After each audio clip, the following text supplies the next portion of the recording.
أعوذ بالله من الشيطان الرجيم. بسم الله الرحمن الرحيم.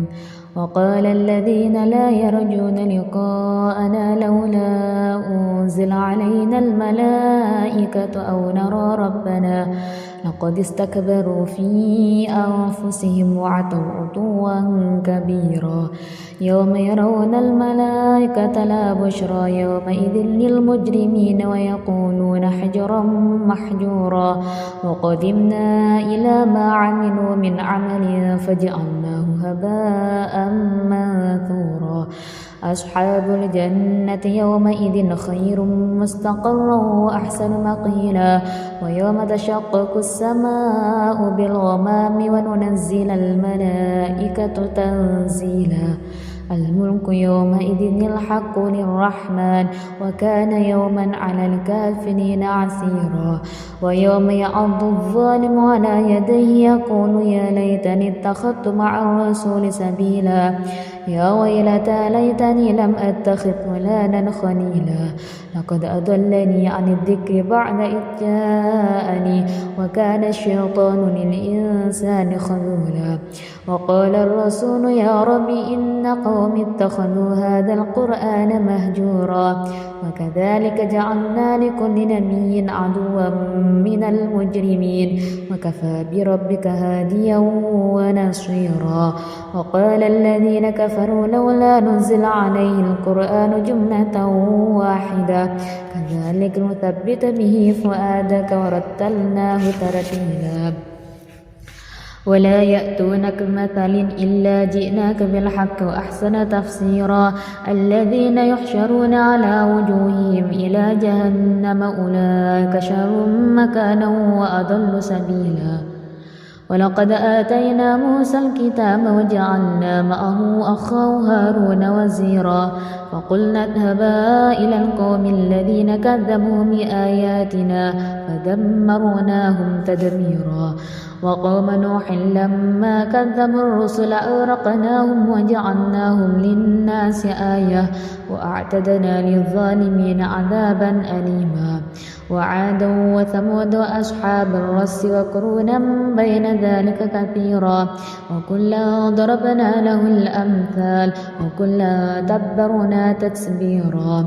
ولقد أتوا على القرية التي أمطرت مطر السوء أفلم يكونوا يرونها بل كانوا لا يرجون نشورا. وإذا رأوك إن يتخذونك إلا هزوا أهذا الذي بعث الله رسولا. إن كاد ليضلنا عن آلهتنا لولا أن صبرنا عليها. وسوف يعلمون حين يرون العذاب من أضل سبيلا.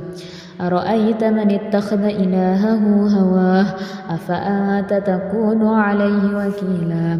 أم تحسب أن أكثرهم يسمعون أو يعقلون إن هم إلا كالأنعام بل هم أضل سبيلا. ألم تر إلى ربك كيف مد الظل ولو شاء لجعله ساكنا ثم جعلنا الشمس عليه دليلا ثم قبضناه إلينا قبضا يسيرا.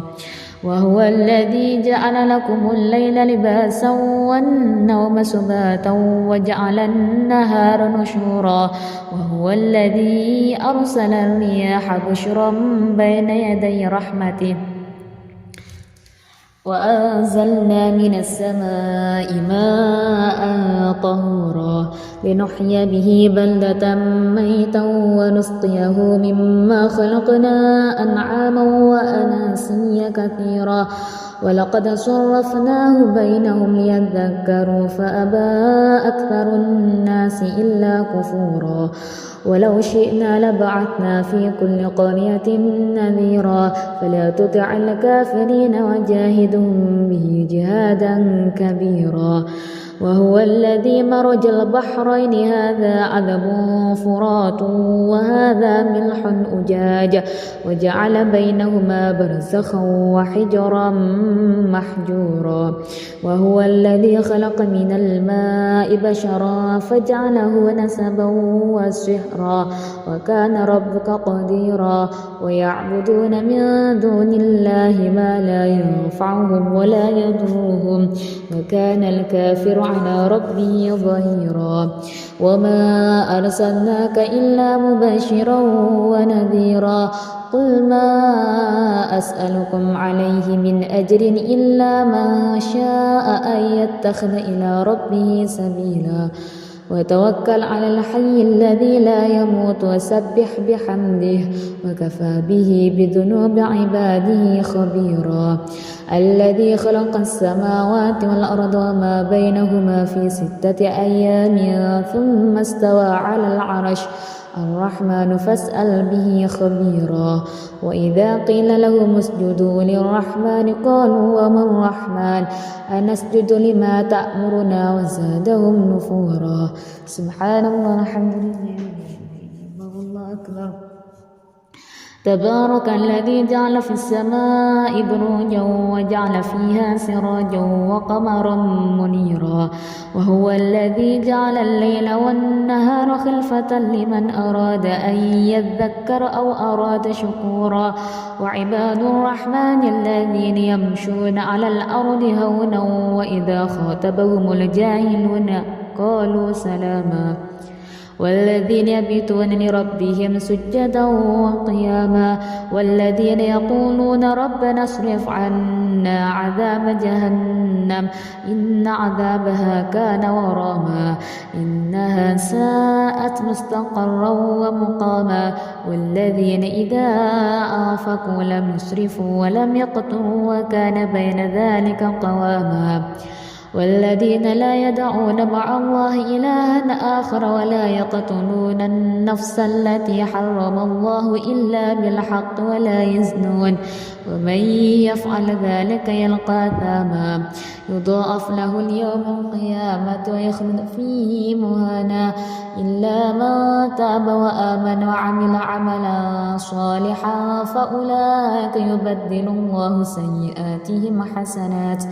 وكان الله غفورا رحيما وما تاب وعمل صالحا فإنه يتوب إلى الله متابا والذين لا يشهدون الزور وإذا مروا باللغو مروا كراما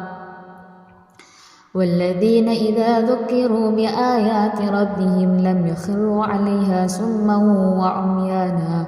والذين يقولون ربنا هب لنا من أزواجنا وذرياتنا قرة أعين واجعلنا للمتقين إماما أولئك يجزون الغرفة بما صبروا ويلقون فيها تحية وسلاما خالدين فيها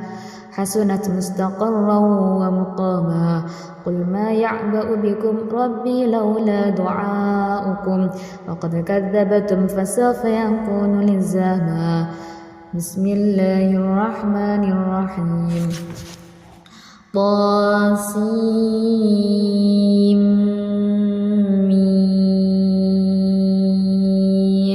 تلك آيات الكتاب المبين لعلك باخع نفسك ألا يكونوا مؤمنين إن نشأ ننزل عليهم من السماء آية فظلت أعناقهم لها خاضعين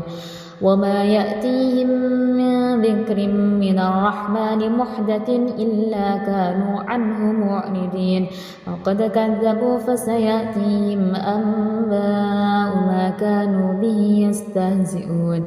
أولم يروا إلى الأرض كم أنبتنا فيها من كل زوج كريم إن في ذلك لآية وما كان كثرهم مؤمنين وإن ربك لهو العزيز الرحيم وإذ نادى ربك موسى أن ائت القوم الظالمين قوم فرعون ألا يتقون قال رب إني أخاف أن يكذبون ويضيق صدري ولا ينطلق لساني فأرسل إلى هارون ولهم علي ذنب فأخاف أن يقتلون قال كلا فاذهبا بآياتنا إن معكم مستمعون فأتيا فرعون فقولا إنا رسول رب العالمين أن أرسل معنا بني إسرائيل قال ألم ربك فينا وليدا ولبثت فينا من عمرك سنين وفعلت فعلتك التي فعلت وأنت من الكافرين قال فعلتها إذا وأنا من الضالين ففررت منكم لما خفتكم فهب لي ربي حكما وجعلني من المرسلين وتلك نعمة تمنها علي أن أبدت بني إسرائيل قال فرعون وما رب العالمين قال رب السماوات والأرض وما بينهما إن كنتم موقنين قال لمن حوله ألا تستمعون قال ربكم ورب آبائكم الأولين قال إن رسولكم الذي أرسل إليكم لمجنون قال رب المشرق والمغرب وما بينهما إن كنتم تعقلون قال لئن اتخذت إلها غيري لأجعلنك من المسجونين قال ولو جئتك بشيء مبين قال فأت به إن كنت من الصادقين فألقى عصاه فإذا هي ثعبان مبين ونزع يده فإذا هي بيضاء للناظرين قال للملأ حوله إن هذا لساحر عليم يريد أن يخرجكم من أرضكم بسحره فماذا تأمرون قالوا أرجه وأخاه وابعث في المدائن حاشرين يأتوك بكل سحار عليم فجمع السحرة لميقات يوم معلوم وقيل للناس هل أنتم مجتمعون لعلنا نتبع السحرة إن كانوا هم الغالبين فلما جاء السحرة قالوا لفرعون إن لنا لأجرا إن كنا نحن الغالبين قال نعم وإنكم إذا لمن المقربين قال لهم موسى ألقوا ما أنتم ملقون فألقوا حبالهم وعصيهم وقالوا بعزة فرعون إنا لنحن الغالبون فألقى موسى عصاه فإذا هي تلقف ما يأفكون فألقي السحرة ساجدين قالوا آمنا برب العالمين رب موسى وهارون قال آمنتم له قبل أن آذن لكم إنه لكبيركم الذي علمكم السحر فلا سوف تعلمون لأقاطعن أيديكم وأرجلكم من خلاف ولأصلبنكم أجمعين قالوا لا ضير إنا إلى ربنا منقلبون إنا نطمع أن يغفر لنا ربنا خطايانا أن كنا أول المؤمنين وأوحينا إلى موسى أن أسر بعبادي إنكم متبعون فأرسل فرعون في المدائن حاشرين إن هؤلاء لشرذمة قليلون وإنهم لنا لغائظون وإنا لجميع حاذرون فأخرجنا منهم من جنات وعيون وكنوز ومقام كريم كذلك وأورثناها بني إسرائيل فأتبعوهم مشركين فلما تراءى الجمعان قال أصحاب موسى إنا لمدركون قال كلا إن معي ربي سيهدين فأوحينا إلى موسى أن اضرب بعصاك البحر فانفلق فكان كل فرق كالطود العظيم وأزلفنا ثم الآخرين وأنجينا موسى ومن معه أجمعين ثم أورقنا الآخرين إن في ذلك لآية وما كان كثرهم مؤمنين وإن ربك لهو العزيز الرحيم واتل عليهم نبأ إبراهيم إذ قال لأبيه وقومه ما تعبدون قالوا نعبد أصناما فنظل لها عاكفين قال هل يسمعونكم إذ تدعون أو ينفعونكم أو يضرون قالوا بل وجدنا آباءنا كذلك يفعلون قال أفرأيتم ما كنتم تعبدون أنتم وآباؤكم الأقدمون فإنهم عدو لي إلا رب العالمين الذي خلقني فهو يهدين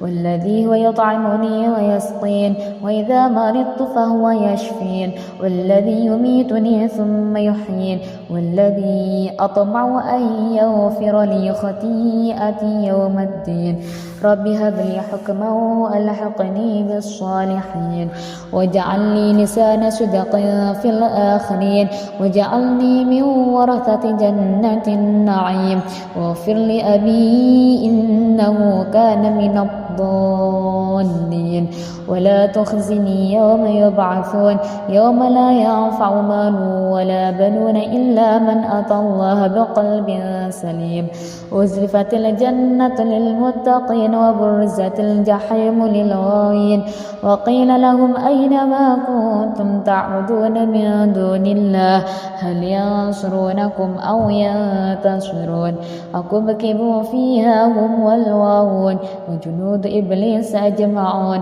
قالوا وهم فيها يختصمون تالله إن كنا لفي ضلال مبين إذ نسويكم برب العالمين وما أضلنا إلا المجرمون فما لنا من شافعين ولا صديق حميم فلو أن لنا كرة فنكون من المؤمنين إن في ذلك لآية وما كان كثرهم مؤمنين وإن ربك لهو العزيز الرحيم كذبت قوم نوح المرسلين إذ قال لهم أخوهم نوح ألا تتقون إني لكم رسول أمين فاتقوا الله وأطيعون وما أسألكم عليه من أجر إن أجري إلا على رب العالمين فاتقوا الله وأطيعون قالوا أنؤمن لك واتبعك الأرذلون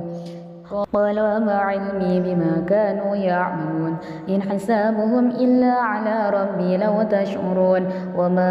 أنا بطارد المؤمنين إن أنا إلا نذير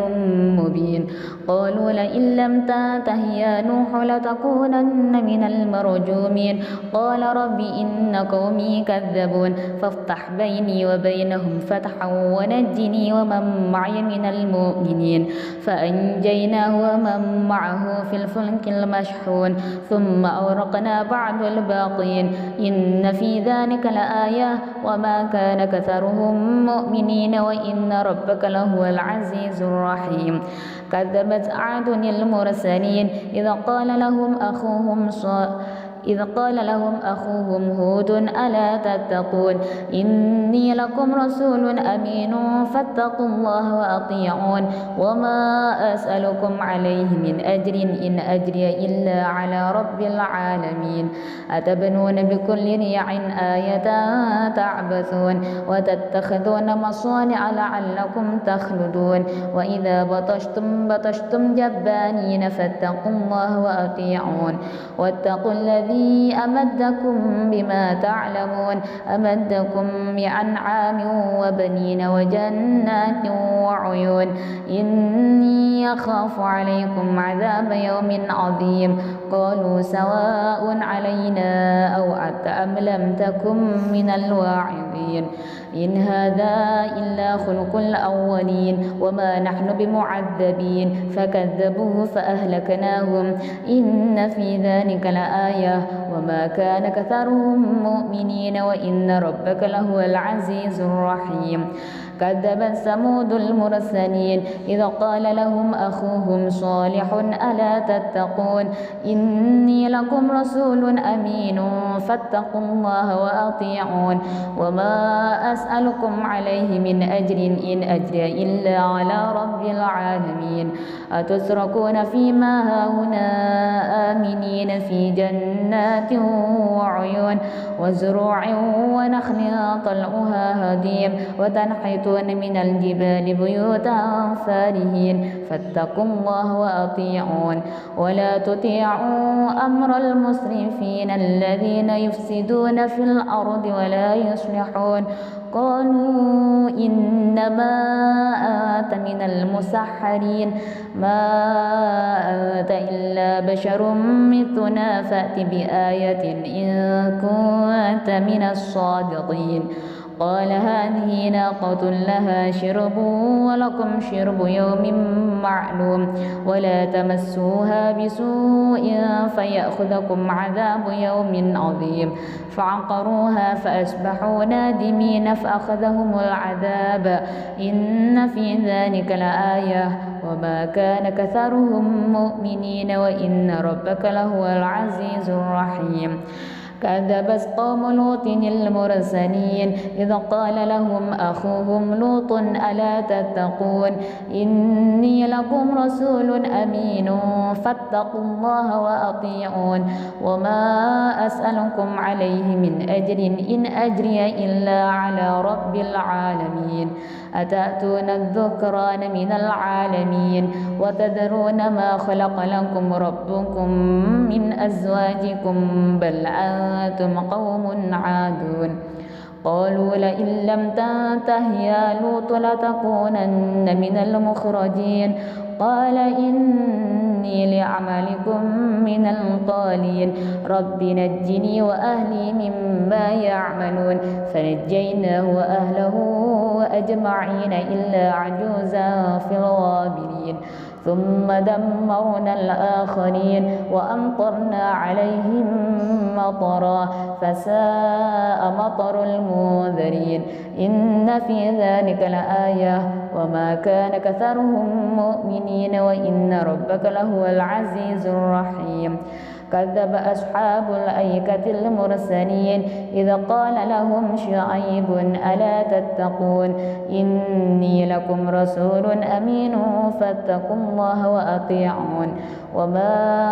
أسألكم عليه من أجر إن أجري إلا على رب العالمين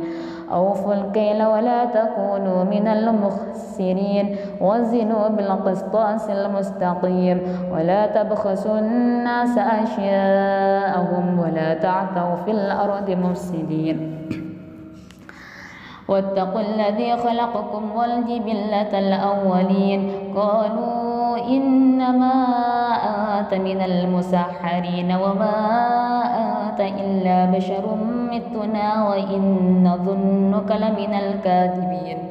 فأسقط علينا كسفا من السماء إن كنت من الصادقين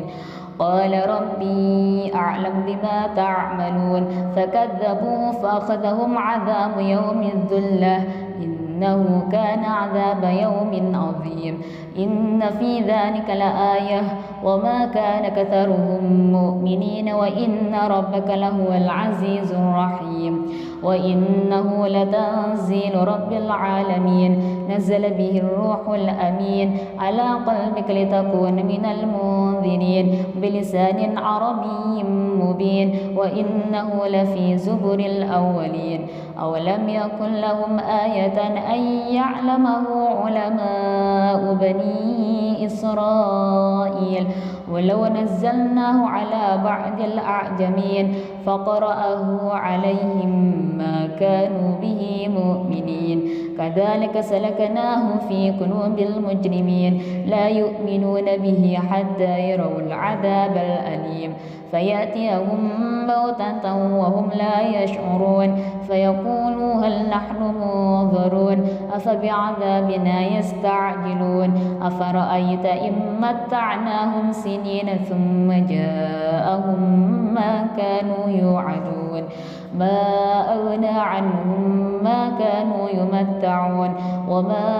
أهلكنا من قرية إلا لها منذرون ذكرى وما كنا ظالمين وما تنزلت به الشياطين وما ينبغي لهم وما يستطيعون إنهم عن السمع لمعزولون فلا تدع مع الله إلها آخر فتكون من المعذبين وأنذر عشيرتك الأقربين واخفض جناحك لمن اتبعك من المؤمنين فإن عصوك فقل إني بريء مما تعملون وتوكل على العزيز الرحيم الذي يراك حين تقوم وتقلبك في الساجدين إنه هو السميع العليم هل أنبئكم على ما تنزل الشياطين تنزل على كل أفاك أثيم يلقون السمع وأكثرهم كاذبون والشعراء يتبعهم الغاوون ألم تر أنهم في كل واد يهيمون وأنهم يقولون ما لا يفعلون إلا الذين آمنوا وعملوا الصالحات وذكروا الله كثيرا وانتصروا من بعد ما ظلموا وسيعلم الذين ظلموا أي منقلب ينقلبون بسم الله الرحمن الرحيم طاسين تلك آيات القرآن وكتاب مبين هدى وبشرى للمؤمنين الذين يقيمون الصلاة ويؤتون الزكاة وهم بالآخرة هم يوقنون إن الذين لا يؤمنون بالآخرة زينا لهم أعمالهم فهم يعمهون أولئك الذين لهم سوء العذاب وهم في الآخرة هم الأخسرون وإنك لتلقى القرآن من لدن حكيم عليم إذ قال موسى لأهله إني آنست نارا سآتيكم منها بخبر أو آتيكم بشهاب قبس لعلكم تصطلون فلما جاءها نودي أن بورك من في النار ومن حولها وسبحان الله رب العالمين يا موسى إنه أنا الله العزيز الحكيم وألق عصاك فلما رآها تهتز كأنها جان ولا مدبرا ولم يعقب يا موسى لا تخف إني لا يخاف لدي المرسلون إلا من ظلم ثم بدل حسنا بعد سوء فإني غفور رحيم وأدخل يدك في جيبك تخرج بيضاء من غير سوء في 9 آيات إلى فرعون وقومه إنهم كانوا قوما فاسقين فلما جاءتهم آياتنا مبصرة قالوا هذا سحر مبين وجحدوا بها واستيقنتها أنفسهم ظلما وعلوا فانظر كيف كان عاقبة المفسدين ولقد آتينا داود وسليمان علما وقال الحمد لله الذي فضلنا على كثير من عباده المؤمنين وورث سليمان داود وقال يا أيها الناس علمنا منطق الطير وأوتينا من كل شيء إن هذا لهو الفضل المبين وحشر لسليمان جنوده من الجن والإنس والطير فهم يوزعون حتى إذا آتوا على واد النمل قالت نملة يا أيها النمل ادخلوا مساكنكم لا يحطمنكم سليمان وجنوده وهم لا يشعرون فتبسم ضاحكا من قولها وقال رب أوزعني أن أشكر نعمتك التي أنعمت علي وعلى والدي وأن أعمل صالحا ترضاه وأدخلني برحمتك في عبادك الصالحين وتفقد الطير فقال ما لي لا أرى الهدهد أم كان من الغائبين لأعذبنه عذابا شديدا أو لأذبحنه أو ليأتيني بسلطان مبين فمكث غير بعيد فقال أحطت بما لم تحط به وجئتك من سبأ بنبأ يقين إني وجدت امرأة تملكهم وأوتيت من كل شيء ولها عرش عظيم وجدتها وقومها يسجدون للشمس من دون الله وزين لهم الشيطان أعمالهم فصدهم عن السبيل فهم لا يهتدون ألا يسجدوا لله الذي يخرج الخبأ في السماوات والأرض ويعلم ما تخفون وما تعلنون الله لا إله إلا هو رب العرش العظيم سبحان الله الحمد لله الله أكبر قال سننظر أصدقت أم كنت من الكاذبين اذهب بكتابي هذا فألقه إليهم ثم تول عنهم فانظر ماذا يرجعون قالت يا أيها الملأ إني ألقي إلي كتاب كريم إنه من سليمان وإنه بسم الله الرحمن الرحيم ألا تعلوا علي وأتوني مسلمين قالت يا أيها الملأ أفتوني في أمري ما كنت قاطعة أمرا حتى تشهدون قالوا نحن أولو قوة وأولو بأس شديد والأمر إليك فانظري ماذا تأمرين قالت إن الملوك إذا دخلوا قرية أفسدوها وجعلوا عزة أهلها أذلة وكذلك يفعلون وإني مرسلة إليهم بهدية فناظرة بما يرجع المرسلون فلما جاء سليمان قال تمدونني بمال فما آتاني الله خير مما آتاكم